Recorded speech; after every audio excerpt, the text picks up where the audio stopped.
Good afternoon. My name is Jennifer Burks, and today I will be speaking to you about managing the social and psychological well-being of senior citizens in a nursing home setting. This is something that I feel particularly strong about because I work with senior citizens every day on activities, and it's something that I see a decline in their well-being because there's not enough going on for them. There's not enough support for them going on. So I think it's a very big area that we need to continue to see more improvement on. I believe there's a much needed improvement on educational services. I believe there's a much needed improvement on specialized training that is required for the activities department and the social services department. So that is where my particular specialties will come into place, as I can go into the nursing home settings with the business that I plan on starting after I graduate from school. I can go into the nursing homes and help to put programs in place for specialized training for their employees and help them to provide the best possible care in their activity and their social departments for these residents. What I hope to accomplish with this program is helping the residents not just in the nursing home but transitioning from home to a nursing home, because the transition from going from a home can be very troubling for them. So trying to prepare them before they ever leave their home, trying to get them ready to go from a 5-bedroom home into a 1-bedroom single room to themselves, it can be scary. So my job is to go into their home, transition them, prepare them, getting them ready to go into that setting and letting them know that it's okay, that there's going to be other people there, and getting them prepared and ready to live the life of a nursing home and telling them what to expect and walking through that step every single day until that arrival at the nursing home, and providing them with the social skills to communicate with other residents and letting them know, there are people that are going to be their age there or even older, helping them to learn how to communicate if they don't already have those communication skills that are necessary, setting up a table with them, eating a meal with them, teaching them how to communicate if they're not used to socializing with other people, helping them to know how to properly have that conversation,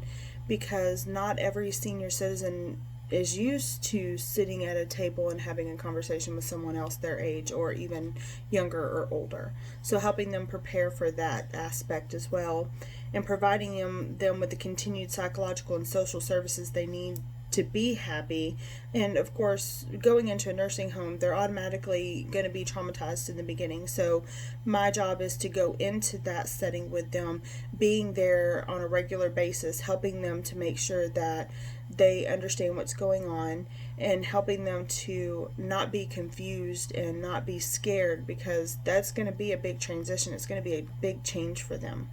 So there are many things that I'm going to be doing, transitioning them from home, helping them to learn the social skills that they'll need when they arrive at the facility, and then helping them while they're first moving into the facility, helping them to become better at their social and psychological aspects. The other services that I'll offer is something that's not offered to the employees of the facility, is the mental health services. And working in a nursing home setting, I believe it's very important that the employees have those services offered to them, because they deal with not only the caring of these residents each and every day, but they're also dealing with the sadness that they see in these residents. They're also dealing with the death of these residents. So offering a mental health service to them and allowing them to have that outlet and somebody to speak to, somebody to get that grief out with, I think that's very important, because there's not always somebody there when they need someone to talk to. So that'll be a service that I'll offer. I'll also offer, like I mentioned earlier, specialized training for the activity staff and social staff, teaching them how to properly work with these seniors and how to make their lives much easier, because the well-being of the seniors is going to be the most important thing, because just because they're in a nursing home doesn't mean their quality of life has to go stagnant. We want to make their quality of life as vibrant as possible while they're still in the nursing home, because going into a nursing home, these seniors think that that is the end of life. That is where they're there to die, but they don't have to be there and be bedridden. They don't have to be stuck in a wheelchair and depressed and sad. And there are so many nursing homes I go into and I see this, and it's sad because they think that's all that's left. They think that this is the end of the road for them, but there are so many options to get them out there and continue to keep them social and enjoying the rest of the life that they have left. So I want to also offer that training for the social services director that's at the facility and the activities director, to make sure that they know that the activities and social services that they offer have to be up to the standards of providing the most efficient care possible to these residents. Activity-based therapy, to me, is probably the most important part of the nursing home for a resident, because activities is where you can bring out true happiness for these people. True happiness helps them to shine and to really become the person they are. If you offer cooking classes for the ladies, or even some of the gentlemen, because some of the gentlemen like to cook too, or if you offer happy hour, because sometimes they still need a drink. I mean, we have residents at my facility that enjoy a drink every now and then. Offering things that bring them back to what they were used to doing at home can help prolong their lives. It can help maintain a level of happiness and comfort. So activity-based therapy is important. Women love bingo. I know a lot of our gentlemen have started coming to play bingo also, but providing those things that they love can help keep them happy and keep them a higher quality of life. So activity-based therapy is going to be huge, and that's something that every facility should offer for their people. And social activities can also be, it can give them a reason to get out of their rooms. It can give them a reason to mingle. There are even single residents in facilities that meet somebody, and we look at it and we think that later in life they don't have a reason to want to get out and socialize, but they do. They need that friendship, they need that bond and that connection. So having social events, having these different activities, getting them out and involved, it can only make things better. We don't want our seniors to go into the nursing home and feel like they're just there to die. And I hear it all the time, my family put me here just to die.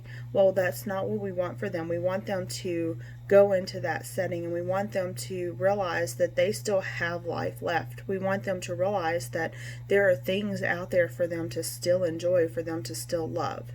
So social and activities in a nursing home setting, they're probably some of the most important areas. It's not just about nursing care. Yes, that is important, because they have to have medication, they have to have somebody help clean them up, they have to have someone change them, make their bed. All of the areas in a nursing home are important, but let me tell you, keeping them socially active, keeping them involved in activities, it's very important. So having an activity-based therapy is going to be what maintains the social and psychological well-being of these people in the nursing home setting. My goal is to use activities and to help social-based therapy to help make the stay at a nursing home much more pleasant. I also want activities and social and administrative staff to understand that the importance of this department for their residents to keep their quality of life highly maintained as possible is extremely important, because a lot of times the activities department and the social department get pushed aside. So it's important that I go in and make sure that the administrative staff gives the proper funding that's needed. It's important that I go in and make sure that the administrative staff helps and gets the help that's necessary for these departments, because having one person to provide the services to a 100-person facility is not going to give the care and the help that's needed. So I have a lot of goals. I have a lot to work on, but I also have a lot of ambition. So working with these seniors is going to be something that I look forward to, and I know that I can do this successfully. And I thank you so much for your time.